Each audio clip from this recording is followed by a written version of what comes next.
The research team left the delta at 6 in the evening. The cameras stayed on. Nobody was watching what came next. At 7:12, something moved at the edge of the tidal channel. The scientists had not seen this particular animal in 4 months of fieldwork. What happened in the next 3 hours was not in any field manual. She entered the water without hesitation, not waiting, not forced by flooding. She chose to swim, and she is very, very good at it.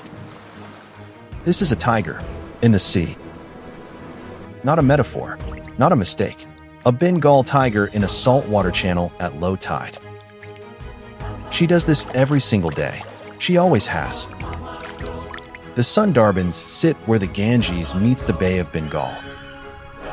10,000 kilometers of tidal channels, mangrove roots, and shifting mud islands define this place.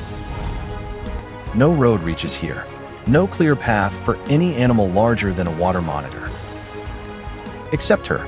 She has a map the tide itself gave her. She has been crossing these saltwater channels since she was 18 months old. Her territory spans 6 separate islands, connected only by the tidal water between them. She knows the tides. She times every crossing with precision. At high tide, channels run too fast and too deep. She waits on the bank. At low tide, she moves, sometimes 3 kilometers through open water without stopping.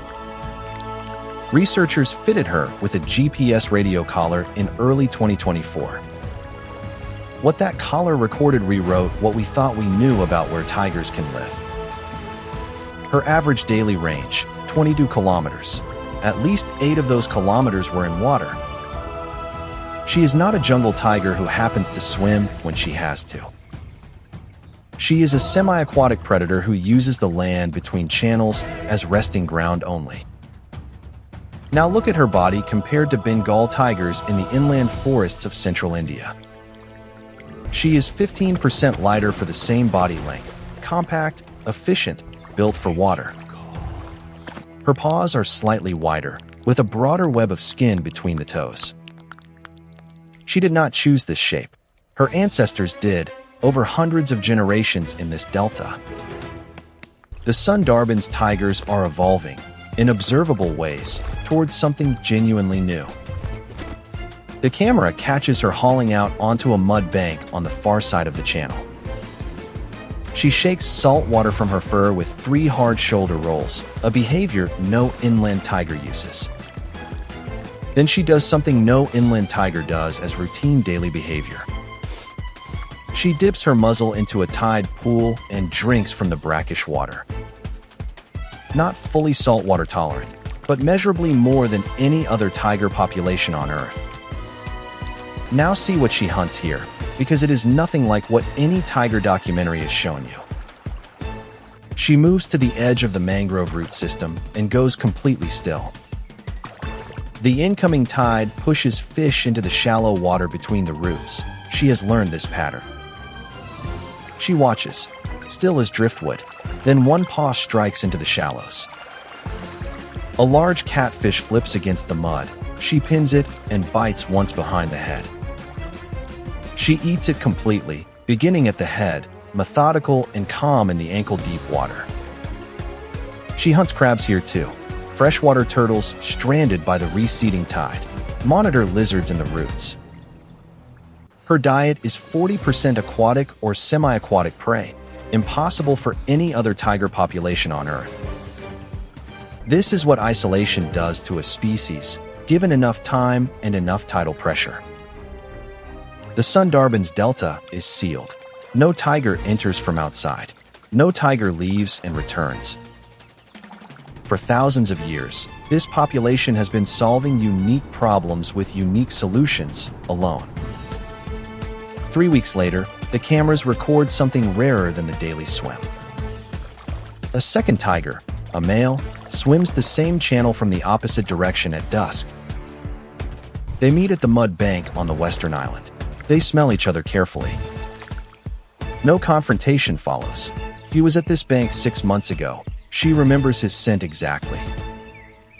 He moves upstream along the channel edge. She continues downstream toward her own hunting route system. In this landscape, territorial boundaries are liquid, reshaped by every tide cycle, every season. The 2024 Bangladesh Sundarbans survey estimated 125 tigers in this delta. An increase from the previous count, a rare piece of conservation news that is genuinely good.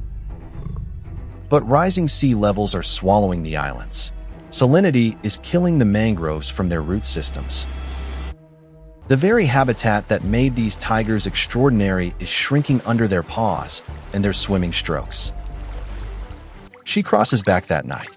The channel is dark and the current is running hard against her. She enters without slowing, navigating by the line of mangrove silhouettes against the low night sky. Somewhere in the middle of that dark channel, she is invisible. Just another shape in the water, a log, a current, a moving shadow. Except she is a tiger, and she is exactly where she has always chosen to be. The cameras kept running after the research team left that evening. And now you know something that most people on this planet will never find out.